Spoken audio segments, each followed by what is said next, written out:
क्या आने वाले लोकसभा चुनाव में समाजवादी पार्टी को हिंदुओं का समर्थन मिलेगा? क्या आगामी लोकसभा चुनाव में समाजवादी पार्टी हिंदुओं के वोट बैंक को साधने में कामयाब होगी? ये एक बड़ा सवाल है और ये सवाल इसलिए उठ रहा है क्योंकि लगातार हिंदुओं की भावनाओं को पैरों तले रौंदने वाले नेताओं को शरण देने का काम समाजवादी पार्टी और उसके मुखिया अखिलेश यादव के द्वारा किया जा रहा है। पहले भी जब रामचरितमानस पर स्वामी प्रसाद मौर्य के द्वारा विरोध की भावनाएं जागृत की गई थी तो उनका खुले मंच से खुलेआम समर्थन करने का काम समाजवादी पार्टी और उसके मुखिया अखिलेश यादव के द्वारा किया गया था। साथ ही साथ स्वामी प्रसाद मौर्य पर मेहरबान होते हुए समाजवादी पार्टी के मुखिया अखिलेश यादव के द्वारा उन्हें समाजवादी पार्टी में राष्ट्रीय महासचिव जैसे बड़े पद पर तैनात कर दिया गया था, जिसके बाद से ही इस बात की सुगबुगाहट भी तेज होने लगी कि क्या समाजवादी पार्टी हिंदू विरोधी पार्टी के रूप में निकलकर सामने आ रही है और शायद यही कारण है जो हिंदुओं की भावनाओं को पैरों तले रौंदने वाले नेताओं को पार्टी में एक बड़े ओहदे पर तैनात किया जा रहा है। एक बार फिर से समाजवादी पार्टी के मौजूदा राष्ट्रीय महासचिव के द्वारा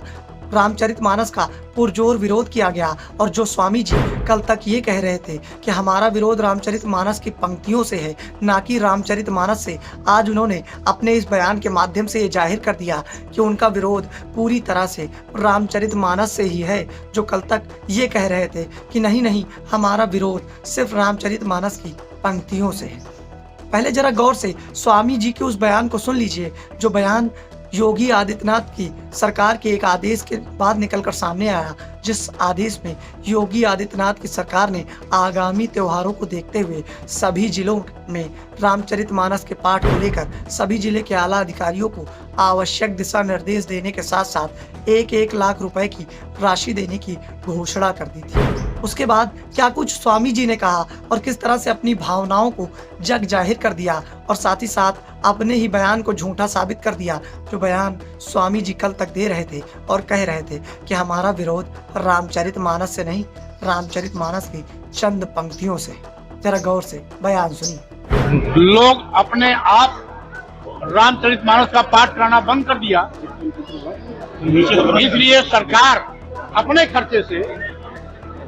रामचरितमानस का पाठ कराने के लिए मजबूर हो रही है।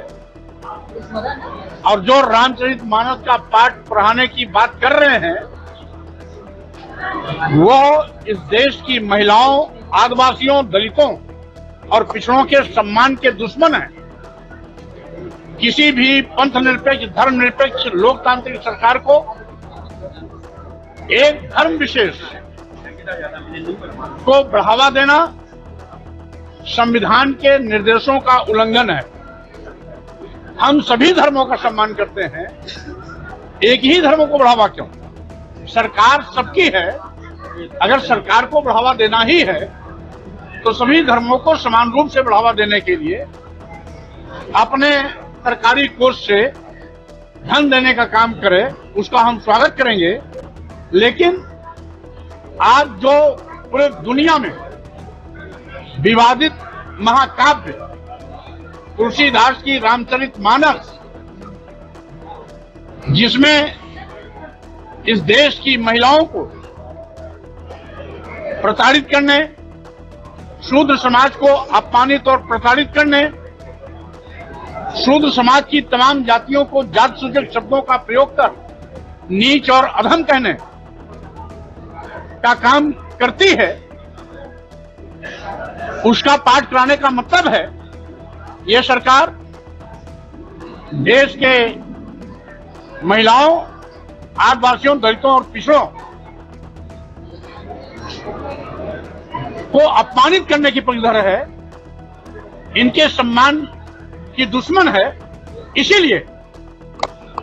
इसको बढ़ावा देने के लिए सरकारी खजाना सरकार ने खोल दिया है। तो सुना आपने, ये स्वामी प्रसाद मौर्य का बयान ही था, जो बयान उनके द्वारा दिया गया था और जिस बयान के माध्यम से स्वामी जी ने बता दिया कि किस तरह से उनका विरोध रामचरितमानस की चंद पंक्तियों से नहीं, बल्कि उनका विरोध सीधे सीधे हिंदुओं से है और सीधे सीधे पूरी तरह से रामचरितमानस से स्वामी प्रसाद मौर्य का विरोध है। और शायद यही कारण है जो उन्होंने सरकार की इस नीति को दलित, पिछड़े और महिलाओं के अपमान की एक बड़ी साजिश के तौर पर करार दे दिया। जिसके बाद से ही इस बात की सुगबुगाहट भी तेज हो गई है कि लगातार स्वामी प्रसाद मौर्य के मुख से निकलते हिंदुओं के लिए विरोध के अंसुरों पर जिस तरह से समाजवादी पार्टी स्वामी प्रसाद मौर्य का समर्थन कर रही है, ऐसे में अब सवाल ये उठता है कि क्या स्वामी प्रसाद मौर्य के इन विरोध के सुरों को देखते हुए हिंदू आने वाले लोकसभा चुनाव में समाजवादी पार्टी का समर्थन करेंगे या समाजवादी पार्टी को हिंदुओं का विरोध झेलना पड़ेगा,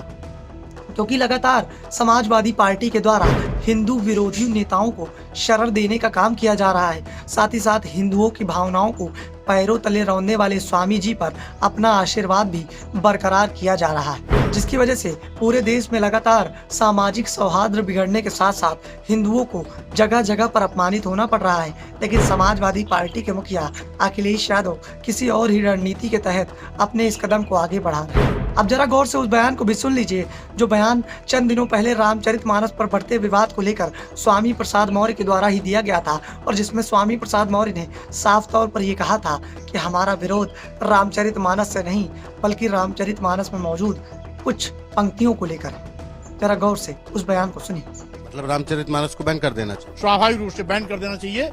या तो उस अंश को जहां ये गाली दे रहे हैं, जिस अंश में ये गाली दे रहे हैं शूद्रों को,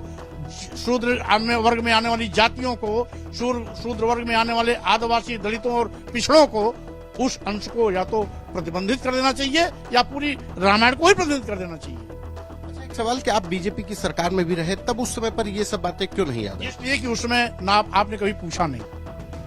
आज आप पहली बार पूछ रहे हैं, इसलिए मैं पहली बार बता रहा हूँ। तो सुना आपने, ये स्वामी प्रसाद मौर्य का वही बयान था जो उन दिनों रामचरितमानस के बढ़ते विवाद के दौरान दिया गया था। लेकिन अपनी ही बात पलट ना जाए तो फिर स्वामी जी कैसे हैं, और स्वामी जी पर तो पलटने का टैग ही लग चुका है। स्वामी जी जब पलक झपकते ही दल बदल सकते हैं तो अपनी जबान भी बदल सकते हैं, इसमें कोई आपत्ति नहीं है। ये कोई नई बात थोड़ी ना है जो स्वामी प्रसाद मौर्य के द्वारा की गई है। स्वामी प्रसाद मौर्य तो मौसम के हिसाब से बदलने के लिए ही विख्यात माने जाते हैं।